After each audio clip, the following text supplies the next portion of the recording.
everyone. Welcome to our Fridays Forum. My name is Cindy McDonald, as you all know, and I am the hostess for this. And today we're going to do things a little different. So I've invited some colleagues to join me so we can talk about the news, what's going on, what's on your minds. I hear you had a great session last week with Jamie Dickinson and Krista. And today I'm very honored to have with me Deborah Landsberg from Sarasota, Florida. Hi, Deb. Hi. So tell us a little bit about your company. And I know you have My College Resource and Best Fit You. So tell us a little bit about that. So My College Resource is about 15 years old or so. It was born out of necessity when a college program that was canceled due to funding, another economic downturn at the high school, and the families propelled it and said, you've got to help our kids through the rest. Since then, we've been an expanding team. We have 6 different members of our team, and we work with students throughout the country, as many of you do now also, and have been, and occasionally the globe, and specialize in all the different areas that we learn to have expertise in. Oh, good. I see someone else is joining. Yep, here comes Erin. Good. And we've just started a new division called Best Fit You, and that's going to be a opportunity for a summer program of self-discovery. And Cindy, I'll let you go ahead and introduce Erin. Thanks. That sounds so exciting. And that's part of the reason I love talking to all our colleagues, because we're all doing new things, expanding and thinking outside the box. And, it gives us all some thoughts and opportunities to share. And we'll have you talk about that a little bit more. And Erin, welcome. You're on mute. So you're going to have to unmute yourself here. There we go. I love your background. You look so academic. Hi, Deborah. Well, with 4 children at home during a quarantine and lockdown, we had to do what we had to do, right? So it's so nice to be with both of you. Deborah, that's a really exciting new initiative that you put together. Thank you. Today's actually our official launch day. So that's amazing. Well, Cindy knows I have exciting news because I just released my first book right before the world shut down. It's called The College Labyrinth, A Mindful Admissions Approach. And it was born out of my doctoral research, working with teenagers through a mindful exploration of the college process and the impact that it was having on them, both psychologically as well as spiritually. And so it's available on Amazon and hopefully local bookstores near you once everything starts reopening. Will you say the name again? Because I think some people might want to be ordering it now. Oh, thank you. It's called The College Labyrinth, a Mindful Admissions Approach. And I use the metaphor of the labyrinth because I took students on these labyrinth walks, and that sort of mindful and moving meditation was what opened up conversations about what the students were experiencing. So I worked with freshmen all the way to seniors at schools in Florida, Georgia, and then here in New Jersey. Very exciting. Congratulations. Okay.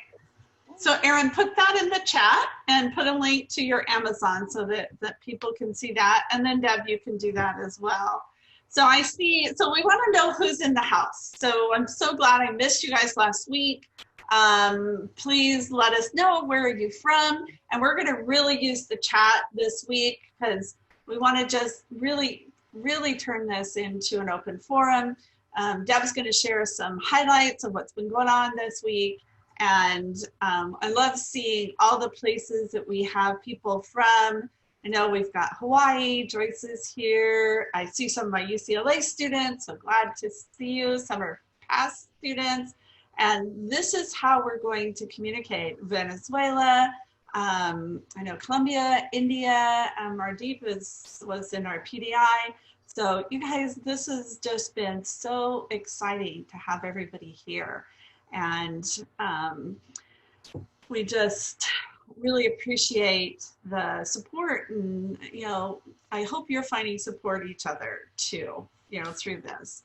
And I see messages. I'm just going to address the elephant in the room. Many of you know that I lost my husband last week, and And besides the support that I've had from my family and my faith, the support that I've gotten from my community has just been tremendous and just overwhelming. So I have cards, I have flowers, I have such good wishes. We started a scholarship in my husband's name at the college where he worked. So just thank you. And, I felt like the best thing I could do is just move forward. And I mean, I can't just sit around, and you guys are all so important and so supportive. So that's why I'm here on Friday, but I brought in some help so that Erin and Deb could talk about things. So everybody, thank you. Just thank you so much. And, we never know where the road is going to take us. Who would have known, and I've mentioned this before, that something so small as a virus could upend the whole world. And, I'm sure you've seen the things from Bill Gates where he said, he's warned world leaders before it wasn't going to be global destruction or, atom bombs. It was going to be something like a pandemic. So, we're testing our limits, but we're all resilient, and we're people, and our students are, and all of this is all we're all going to learn and grow from it. So, Deb, I know you prepared some things, to talk about kind of what's happened in the last week since I have been totally out of it.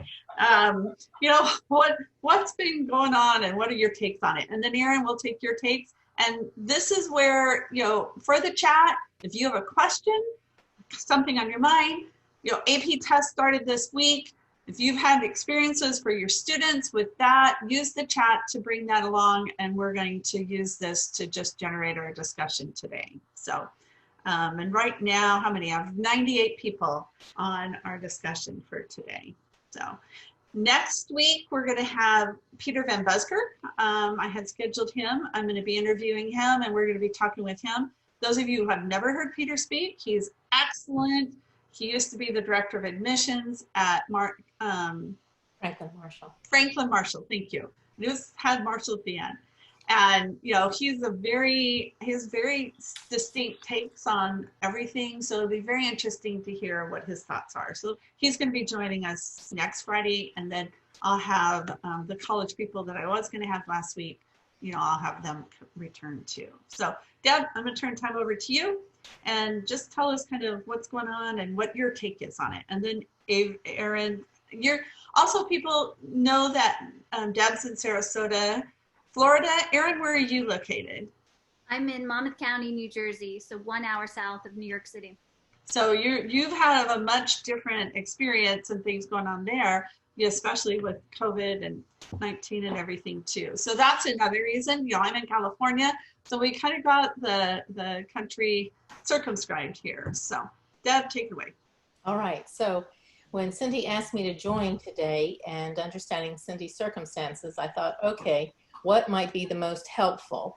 And I thought maybe just kind of a summary of the topics that have been hot, this week and last week. And like I think a lot of us, I've been living on webinars also. One of the changes, the shifts in direction of the conversation since the entire coronavirus shelter in place era began is, at first, everyone was concerned about, from the education viewpoint, everyone was concerned about how to finish high school and what was going to happen with SAT and ACT tests, and, a lot finishing up the school year and grades, pass, fail, or letter grades. And so the conversation was geared on that with the colleges, like, how are you going to address all of this? And I've noticed that we've moved past that now. That's been talked out. Basically, everyone's figuring it out. Yeah. Basically, the colleges have, at the highest levels, have said, whatever's on the transcript, we are going to accept. We're going to view spring 2020 as a blip. We're going to look at prior to spring 2020, after spring 2020, and take it from there. Everyone is fully flexible and understanding and being gracious. So now the conversation, I've noticed, has shifted to what is going to happen this summer and what is happening in the fall with the colleges.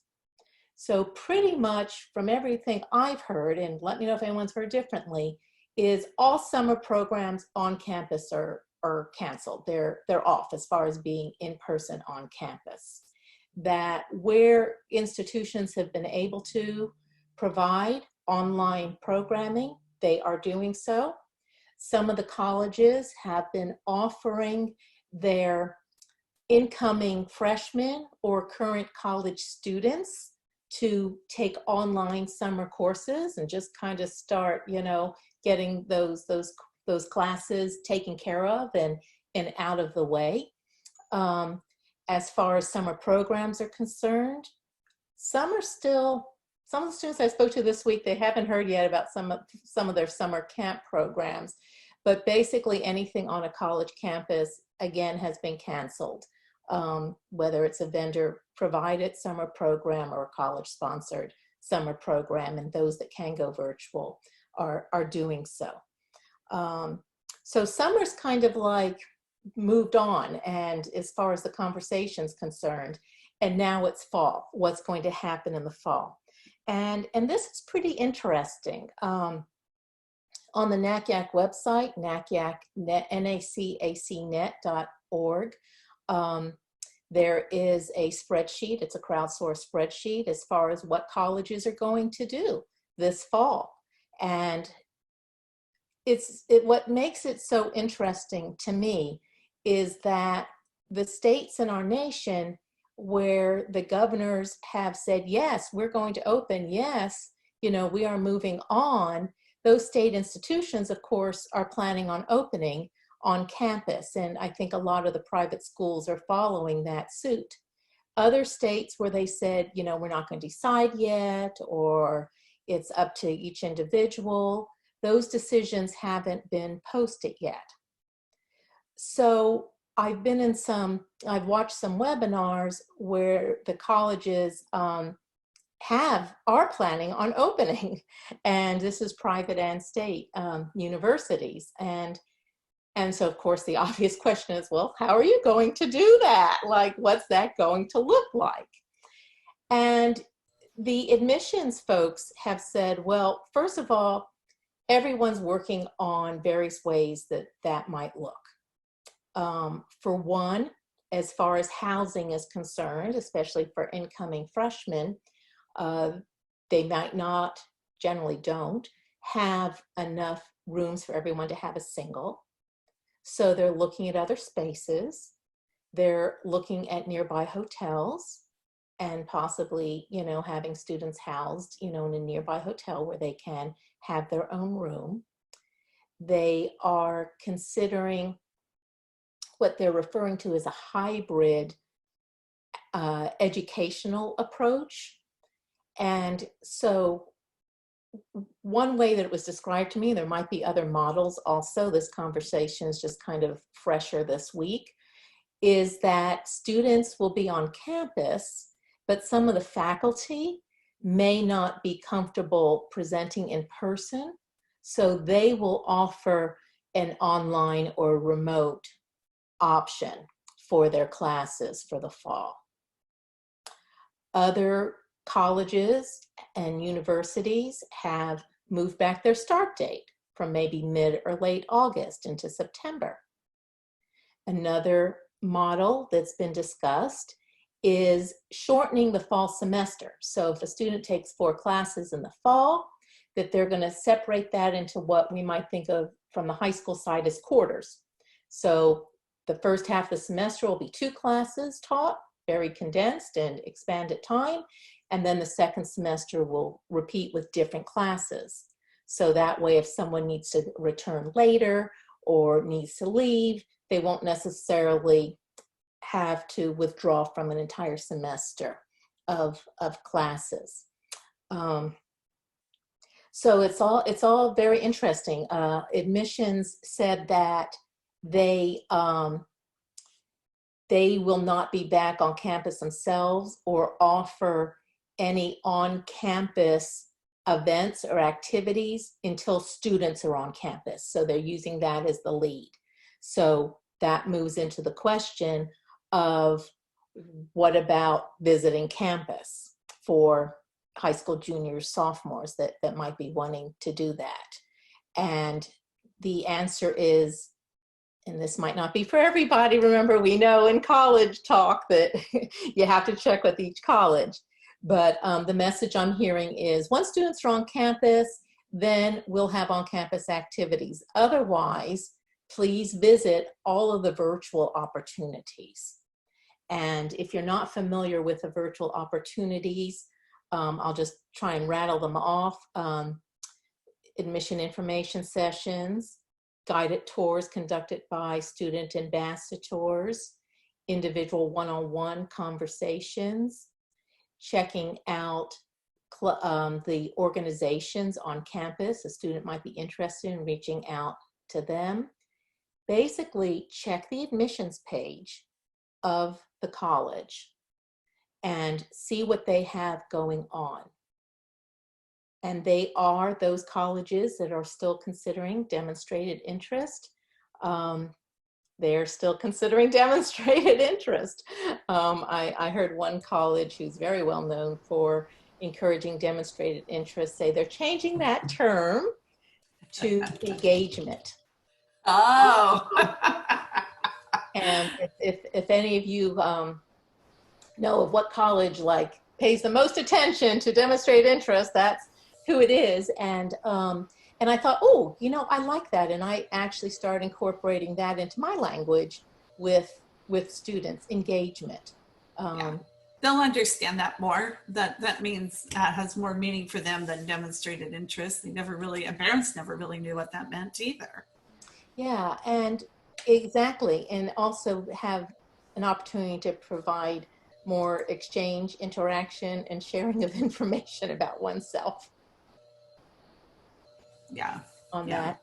Do you, if I thought that maybe if Erin might want to make some comments and then I'll move on to other topics that we could perhaps talk about, or do you want me just to keep talking, Cindy? Erin, let's see what have you observed, and what are you seeing? And then also on the AP, we're seeing notes on the chat about the AP test. I know there was a lot of discussion earlier this week. I saw in the listservs about students not being able to turn in. Michelle had a student who was not able to submit her part 2 of the AP test. So any other thoughts or comments that you have to add to what Deb said? And how have your students been doing? Have you heard from them on the AP? So I'll jump in and just say that this week was an exciting, it's almost like a presidential election year for people who love politics. This is like, we can't wait for the next headline to come out. So this week was AP exams, epic fail, right? 10,000 students couldn't submit their results or their responses. UC Irvine, just the University of California system, the first ones to crack, right? They'll be going virtual. And then the Common App announces a space to tell your COVID narrative. And we've been telling all of our clients that binge watching Netflix was never a good narrative to begin with. So there'll be some space. And I know that a lot of students are thinking, can I just hide in my coalition virtual locker space for a year? What am I going to do? Right now, I'm teaching the Principles of Educational Consulting class, the UC Irvine class, and I know some of us also teach different courses. And these are people primarily who are interested in coming into the field. And I just kept saying to them over the last 7 weeks, guess what? We've been in the field. I've been in the field for 17, 18 years. And, and we've all been in for decades. It's as though it's a brand new field because everything has to be learned anew. And if you are a good consultant, you're in these webinars and you're immersing yourself in different ways to service delivery and content delivery online, and you're with students and you're engaging. So I can understand why all of you are maybe feeling a tad bit of burnout. And so I'm just hoping that everybody is tapping into that mindfulness, checking in with themselves, and just making sure that that you're pacing yourself for the long haul. So these last 7 weeks in the principal's class, we've talked about recruited athletes, we've talked about tuition reductions and increases and fluctuations, and we've talked quite a bit about international students. So maybe we could just talk, those 3 points there. Recruited athletes. So recruited athletes, athletes missed their season, whatever it was, whether it was lacrosse or rowing or tennis or, fill in the blank. They've been granted an additional year of eligibility, but by and large, they have not been granted funding. And we have we're at a really interesting juncture because of Title IX. We were talking about this on our virtual office hours last night, that students can apply. If you were a senior, maybe you could apply to do a master's degree, but you're not going to receive funding for that. Where are you going to do that? How are you going to procure the funding to do that? And we were talking about, the students that redshirted and also the fact that there are budget cuts on all of these athletic teams. So coaches who would like to come and visit you, they can't visit at all, basically, because nothing is happening and nobody's going anywhere. But they don't have the budgets even to do that if they wanted to come to visit a student. So there's a lot of restrictions, limitations happening right now. There are a lot of official calls happening and conversations, but a lot of students are in limbo. And I know that feels like a real pinch, especially if you've dedicated most of your life to that, to that special gift or athletic skill. The other thing we were talking about were tuition. The housing and feeding students is a huge budget line item for universities, and they're losing money, and they've had tremendous hits. So we'll be interested to see, unfortunately, some of those smaller schools that are endowment vulnerable, what's going to be the fate of those schools. I think it's going to take some real agility and some fantastic leadership and philanthropy there. And then I would say some schools, even some boarding schools, are contemplating percentage discounts on tuition up to, I had heard from one school in Delaware, 3% decrease in tuition. University of Chicago had announced, a freeze in their tuition. So these are all things that are happening. And then the last thing is our dear international students. I had no idea that there were at times over 250,000, mainland Chinese students studying abroad in the United States. I mean, that is a chunk of students. And we were on with a student of mine on the course from Hong Kong who was saying, the offices aren't even open to issue these visas right now. So what is going to happen? What is going to be the fate of these international students? Consultants working with international students have been, if they were good consultants, they jumped right in, rolled up their sleeves, and tried to find places for these students to stay if they were staying in the US. For example, I have one student who, in the course, who works with Italian students, and it just wasn't feasible to go back to Italy. So she scampered and tried to find domestic placements for them for the time being so they could shelter here.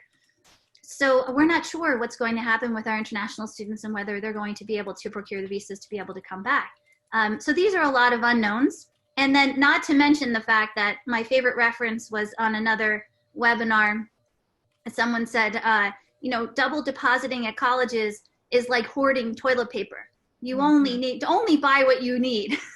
So we know there are multiple deposits happening. There are students who are placeholders at schools that they're not intending to attend, which is unfair, but and unethical. But it do happen. So numbers may not even be real numbers of yield for schools at this point. So we shall see what happens with that. I mean, I think that students and parents are contemplating local options. And I think that, there has been talk about gap year. Now, what are students doing with that? I'd like to open that up for discussion. And then finally, it is such a great time to be part of professional organizations because of just what Deborah said about crowdsourcing spreadsheets and really putting all of our heads together. So I'm so grateful for all of my professional colleagues and their collegiality to share information and to really work together on behalf of our students, because our students and clients, that's our mission. That's our goal, is to be student and client centered. So thank you to everybody who's here today, and then everyone who's been sharing and working very hard to help lead in this field of educational consulting. And just lastly, one of my clients said to me the other day, "We've never needed you more than we need you now." And I think that should really be the clarion call of all of us, that our value add is that we're professionals, we're constantly learning, and we're trying to keep our finger on the pulse of exactly what's happening so we can help you to navigate this. And not necessarily in a way that we can help you game it or we can help you create leverage. We just want you to have clear and concise information, because there's a lot of chatter out there, but as we know, around the college process, and you need to go to authoritative sources. So thank you. And if I could piggyback on that, Cindy. I just wanted to go back to College Board a minute with the AP exams and also Common App. So everyone has their own stories or lack thereof, is the case with me, with AP exam experiences.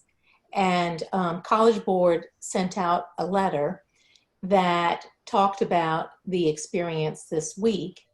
And basically, I don't know if it was 97 or 99%. I always like to be certain, so I'll give that range. Of the test went smoothly and well. And for those that did not, the only option is to do the makeup in June. So all of the questions about my student tried to upload, it couldn't, how do we know if things went through, what do we do? By May 28th, College Board will let the students know, or maybe the student needs to check in on their portal as far as whether they're eligible to take the makeup test. If they do elect to take the makeup test, and if their original test this week did go through, the original test is voided.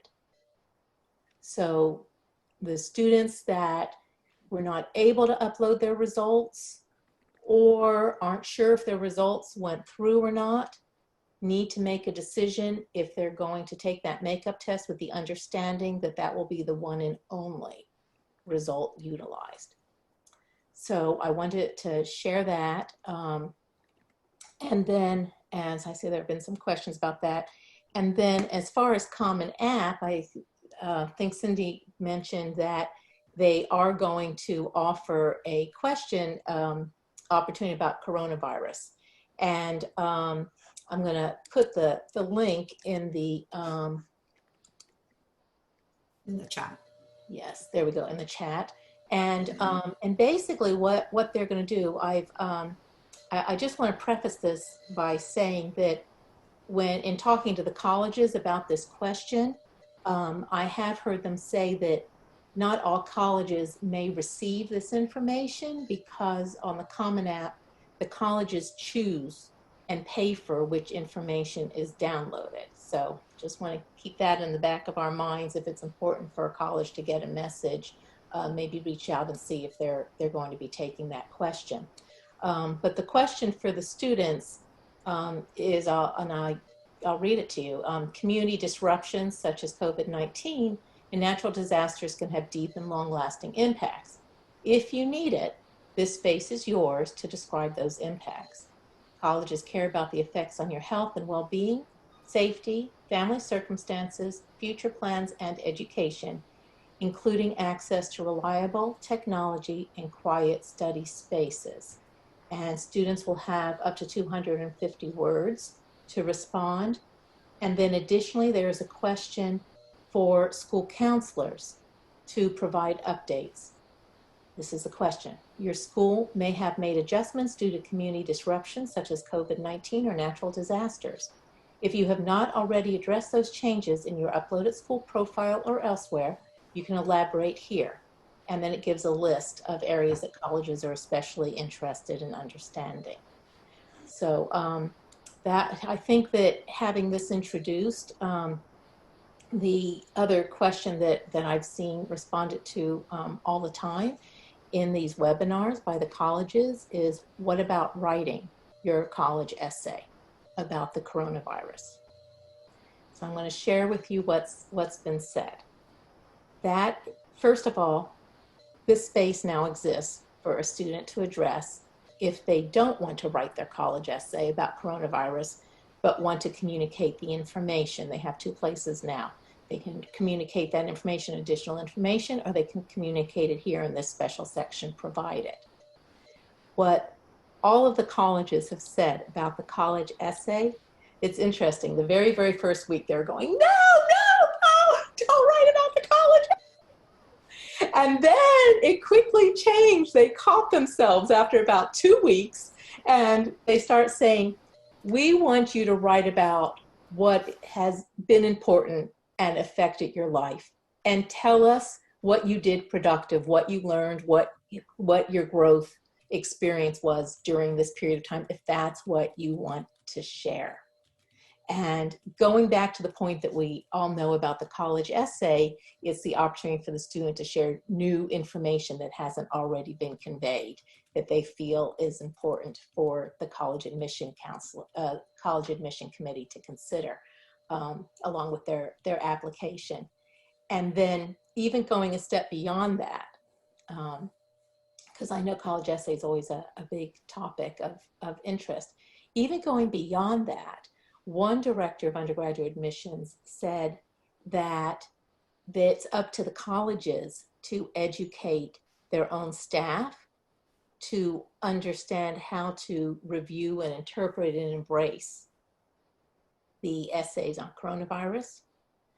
Additionally, everyone's gone through this. It's an experience that everyone can relate to. And I think my favorite remark, and this segues over to summer activities also, my favorite remark is that the admissions departments are they've said excited and looking forward to learning about how students have spent their time. One director of admissions said, go in the kitchen and experiment with cooking. That's a science experiment. You know, have a light view on what you're doing and realize whatever it is, as long as it's productive, it is important. That's a key thing too, Deb. I think that the colleges, when we talk about the COVID-19 essay, it is, even though it's, you know, sometimes you hear about the football essay or the team essay, you know, this is going to be different because it has affected people in lots of different ways in different communities. And it is, for all of us, it's a once in a lifetime experience. And, you know, what's going to show somebody's character more than, you know, how they went through this and handled it, and what their thoughts are. And also it demonstrates that we do live in a global community. What happens in one community is not isolated from another, and how does that all impact us? So I think that'll be, but it needs to be just like any other essay. It needs to be about the student, not about their family or COVID-19 in general, but how did you deal with it? What was it like? How did it help you grow? Or what did it help you question, or things like that? So, you know, the same guidelines that we give all our students will apply. So I think that'll be very, very helpful. So I see we're getting lots of different comments here, and Erin, you're doing a great job of answering questions. Thank you very much. I did want to mention, and this was pointed out, that it's for here in California, it's the California State University system that has announced that they're going to go virtual in the fall, not the University of California system, so not the UCs. The UCs have a little bit more time to make that decision because typically they're quarter-based, whereas most of the CSUs, not all, but most of them are semester-based. So a lot of them start in August, early September, whereas the University of California, most of them start more toward late September. So I haven't seen any indications, and maybe some people that are on the chat have seen more chatter on this, but they have a little bit more time to be able to make those decisions. And, you know, so we'll just have to wait and see what happens, you know, throughout the summer. And those hybrids that you talked about, Deborah, I think we're going to see more and more of that. Comments on the chat about, and what you mentioned about having faculty, you know, a lot of the faculty, if they're older, they're at risk for COVID-19, so they may not be comfortable coming in and working in a, you know, a classroom. My daughter and I were having this conversation. She works at a public school in Colorado, and she's like, well, we could either have 40 students in a classroom and put them in an 80 student classroom setting, or break it down into 20 or, you know, any other number, but we're very limited in space. We already have a space problem. So all of a sudden take all these classes, put them in larger classrooms, that may or may not be possible. So they're just, it creates such unprecedented challenges for the campuses to deal with this. So, you know, I do think we'll see a lot more where they're pushing back the dates, and maybe they'll go virtual, you know, all fall and then, you know, come back on campus. It's just, it is so hard to know, you know, and I agree with Erin. And Erin, we lost you. I hope you come back in. For some reason we lost her. But, you know, this is an exciting time. We're all going through this together. So, so Karen says, you know, she listened to a webinar, and you all should see this, that said kids should use this time for reflection and innovation. And I think that is, you know, that's what this whole college journey is supposed to be about anyway, is who are you and what do you stand for, and where are you going from there? Oh, there she comes. Yeah, here she comes. We're welcoming her back. So I wanted to see, just, I wasn't able to get a poll in, but let's do a raise of hands. So those of you, hi Erin, we're glad you're back. We lost you. So you should have on your panel for Zoom a place where you can raise your hand. If any of your students had any difficulty with the AP so far, they're still going on, just raise your hand. So I want to see what kind of response we're getting. So, and I don't know if you all can see everybody's raised hands. I see quite a few, probably, yeah, you know, maybe about a quarter. So that's, you know, that's good, because it doesn't mean it's, you know, problematic throughout the whole system. But for any student, it's going to be a concern. So, so if you have some experiences or questions for that, put them in the chat and we'll see. And if you've gotten some responses, put those in the chat too, to look at and see where to go from there. So go ahead, Erin, and then I'm going to bring up the topic of athletes. So yeah, before we transition, I just wanted to say my observation, since we're all probably thinking about that prompt about how this experience of being sheltered at home has impacted us personally, professionally. I was just reflecting that, you know, the Operation Varsity Blues just over a year ago exposed the vulnerabilities of the college process at that time as we saw them. So, you know, corruption at the highest levels, but right down to testing administration and diagnosing learning differences and, you know, athletic recruiting. This particular, if you want to call it a crisis or a global pandemic, has exposed other vulnerabilities. So, for example, just that whole question of affordability, it's something that we just can't not be talking about in every conversation.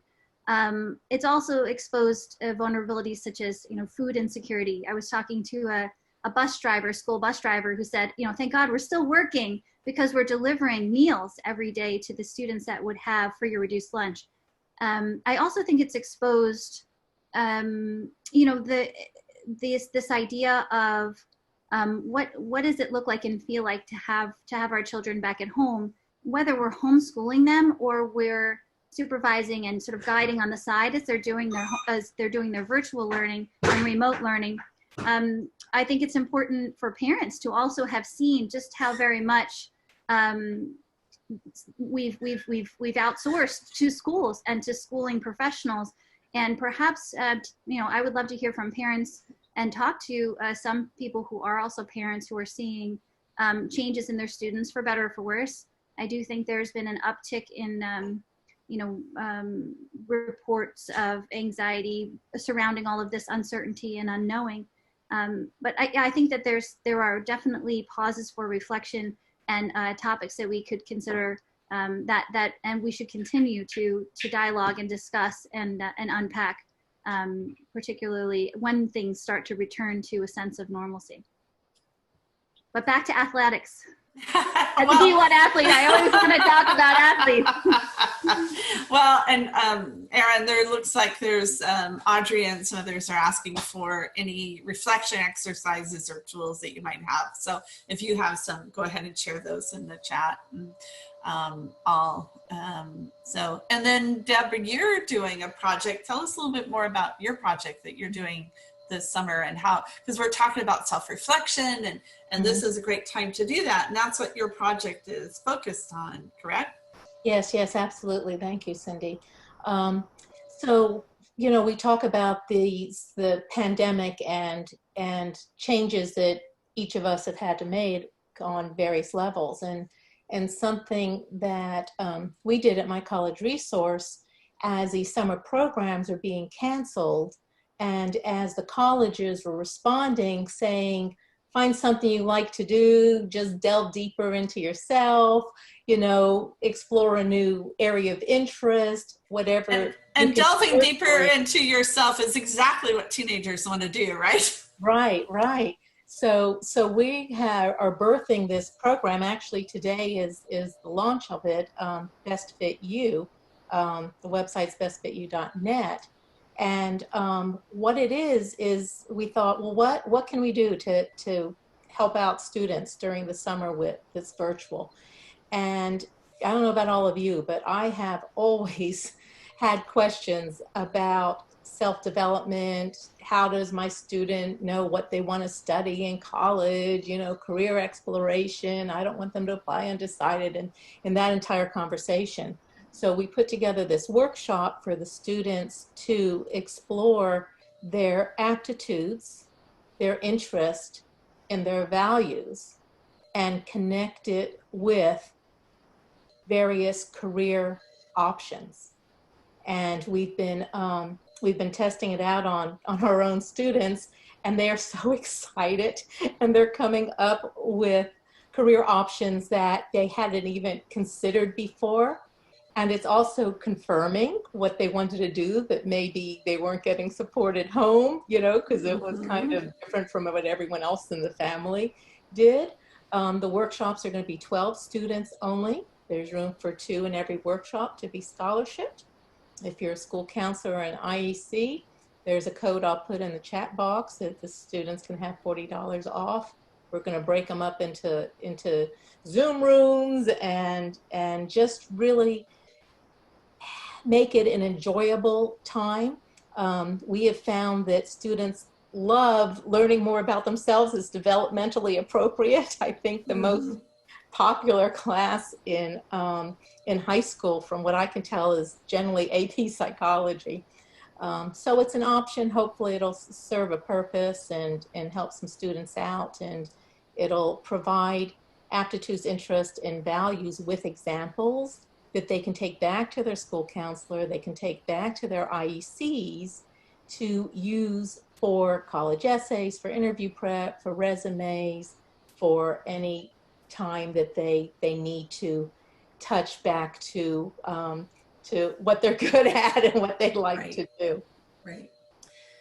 But the other thing about summer is for the students to just really think about what they like to do. One of the deans of undergrad admissions said that their own son, who's deeply involved with soccer, wasn't even kicking the ball around in the yard. So pay attention to what, I think this is a great tip, pay attention to what you're missing and pay attention to what you're not missing. And I think that's a good self-reflection point right there too. Yeah, absolutely. So Deborah, somebody's asking, what is the cost of the entire program? that you It's launching? $497. It's 4 days, 2 hours a day, and there's a workbook involved, an in-depth curriculum, and $40 off if you're referred by a school counselor IC, and $20 off if you're referred by a friend. Both people get 20 bucks off. Perfect.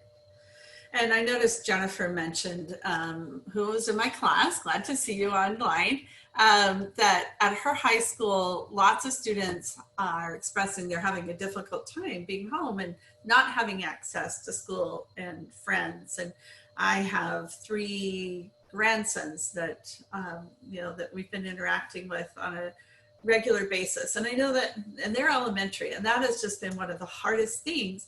And talking over Zoom or FaceTime or, any of the video chat, they've done that and that's helped, but it's just not the same. It hasn't quite met that same level. So do we, the isolation, what can we do as counselors and advisors to help students with that, or help their parents to help them? So, it's like anything else, it's a double-edged sword, because it is bringing families together. They're spending a lot more time together. And sometimes that can be a little bit too much time together. So either one of you have any ideas or thoughts on that? That's right in my wheelhouse. So I'll take that question. Last night, there was a viewing, All It Takes. Did anybody see that? Offered a viewing of Angst, A-N-G-S-T, which is a documentary about teenage anxiety. And it was so good. I had 3 of my 3 children who are tweens and teens watch it, so that they could understand that there's a difference between, having feelings now and again of stress and feeling anxious to a true diagnosed anxiety disorder, and how that manifests in the academic day and then the demands and the ebb and flow of academics. And they really did a great job of connecting that to the brain chemistry of what's happening with the, the on-off switch, and connecting the amygdala to the frontal lobe and how it really impacts learning. I thought that was fantastic. But I think a lot of that is not being addressed right now, and we're having a hard time at getting to the students to just sort of unpack that. But I would say if we're looking for resources for that when we're working with our personal clients, my doctorate's in ministry, so I did a lot of pastoral care. And one of the things that we talked about was just, echoing back and empathy. So if, to try to allow students to articulate or get at those feelings and naming them. So for example, if anybody read that Harvard Business Review article about that discomfort you're feeling is loss, which was a great article. I highly recommend it. I'll put it in the chat. And what was the name, Erin? What's the name of the documentary that you saw? ANGST. Okay. Really well done, and it's all appropriately aged teens just telling their own personal narratives. Excellent. But this discomfort you're feeling is loss. I read early in the quarantine, and it really helped me to put my finger on some of those times when I was weeping on the Peloton and I couldn't understand, having a difficult day, and then trying to help my own 4 children and then my clients to be able to open up the conversation and talk about it. And I talked about the 5 stages of grieving. And in that Harvard Business Review article, they talk about moving in the final stages to meaning surrounding the stages of loss. So for example, of course, there are times when we are in denial. This can't possibly be happening worldwide, right? Or we move to a sense of despair, and then we're hopefully moving in a direction where at some point we can mobilize these experiences to move toward a state of meaning. And I do think that will be the most fecund place to start to brainstorm about that college essay, to sort of say where did we transition? When did if I did transition to a place of meaning and significance? So some of the students I'm working with, really small things, micro level, because they can't go to Africa and build orphanages, and they get even if a student were to be able to have that opportunity.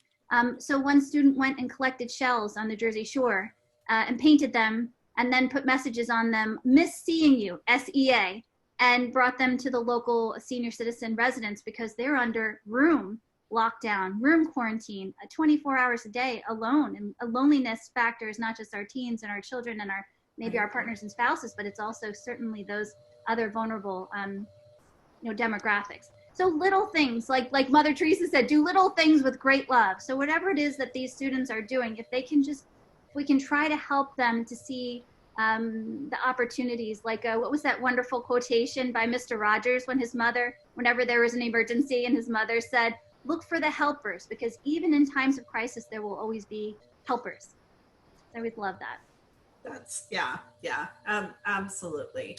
And that's the thing. It doesn't have to be a big thing. And, those little things can really, really make a difference. So, and that's and a lot of times, one other thing, and I saw this comment too, is they have been given the gift of time. They're not out there playing all their sports. They're not, doing homework till 10 o'clock or 11 o'clock at night after all the other things. So they've been given this gift of time and opportunity to do certain things that they may have never ever be able to do. So it really can be quite, there is a silver lining to all of this. So I love, Nikki shared that they're doing some drive-bys, and I know our church has been doing this a lot. Our seniors, we just did it for our seniors too.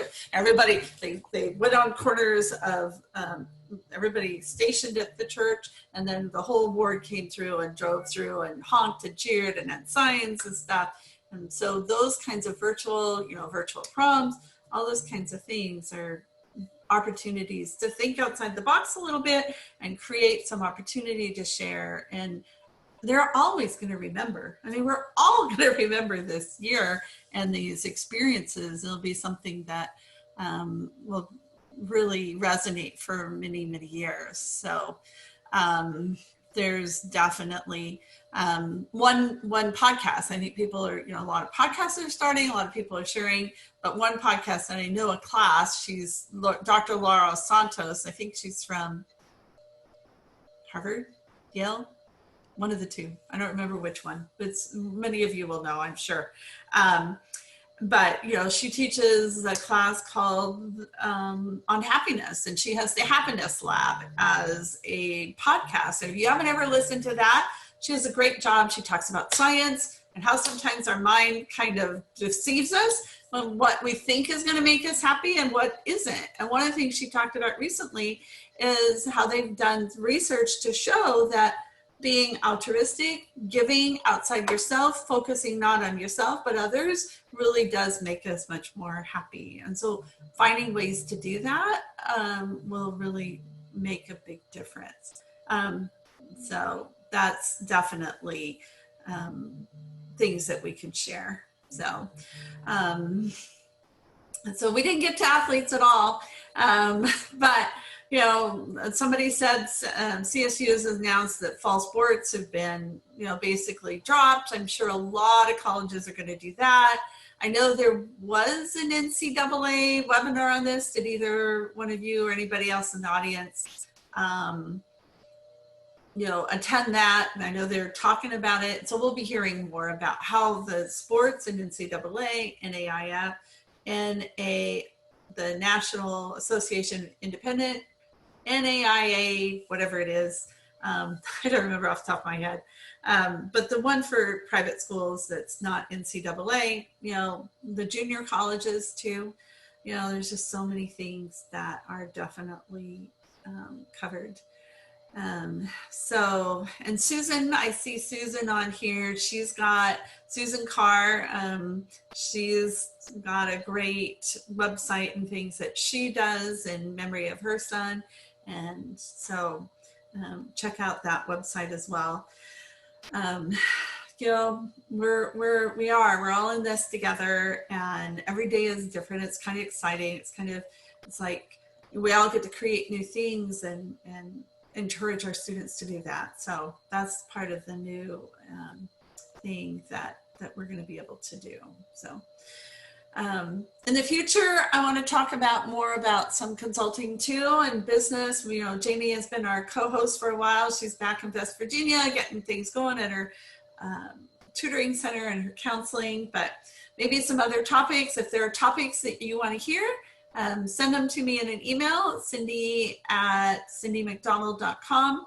I've thought about talking about initial intake. How do you handle a query? And those of you that are in schools or school programs, especially if you're a private school, that might still be a topic related to you as well. How do you do initial consultation? What does that look like? And, just some general business topics as well. So we weren't going to lose those. We'll get back to those in the future. As I said, next week we'll have Peter Van Buskirk. I'll send out notices. I'll post these on the website. And I'll post this recording on the website and the one from last week too. So, Erin, you're going to have to turn off your background. All we're seeing is we can see you have a book, but it's kind of disappearing in your background. So if you turn off your background, we'll be able to see your book. So there we go. Okay. Now look at that. Congratulations. That is so. Oh, that is super cool. That is very, very, very exciting. Very exciting. Thank you. So. I put in the text in the chat. Chapter 9 has a lot of prompts for reflection and writing and journaling for students and stakeholders. And I consider stakeholders to be school-based counselors, independent consultants, parents, funding sources. So I think it's really a resource. And I also put in the chat labyrinthlocator.com. I just found that moving meditation of walking an outdoor labyrinth, and hopefully some of them would be open because they are outdoors and public access, very helpful, very calming, very healing, and a great way for students to process in a regular climate the uncertainty and the fear of the unknowing in the college process. Now it's been amped up, of course, because there's certainly more unknowing and more uncertainty, but it allows students to have a little bit of a calm in the midst of walking the journey and looking at it as a metaphor for their lives, that it is all a journey. That's great. That's great. Thanks, Erin. Thank you. And thank you everyone for being here. Deborah and Erin, I called them like 10 minutes before and said, please help me. And they both just jumped right in. So I thank you both very much. Anything for you, Cindy, anytime. Oh, you guys You're are very just, well loved. Very well loved. I have very felt much that. Appreciate it. Well, thank you. Thank you very much. And Deborah, I think people are looking for your coupon code. And remember, if you go to my website, Cindy McDonald, and my name's spelled a little different, CYNDY.com. So cindymcdonald.com, you can register for the upcoming webinars. I've got them set up until June 5th, and then we'll see. If you guys want to still continue them, I will. So we're doing this as part of the pandemic, but we may be able to make this a regular feature. So let me know. Thank you. Thank you, Erin. Thank you, Deb. And thank you, everyone that's been here today. Spread the word. I'll turn it into a podcast, and we'll start at some point. I'll make different podcasts. Order Erin's book, and we'll have more opportunity to cover some of this later too. So, thank you. All right, everybody. All right, everybody, stay safe, stay sound, and stay busy. Okay.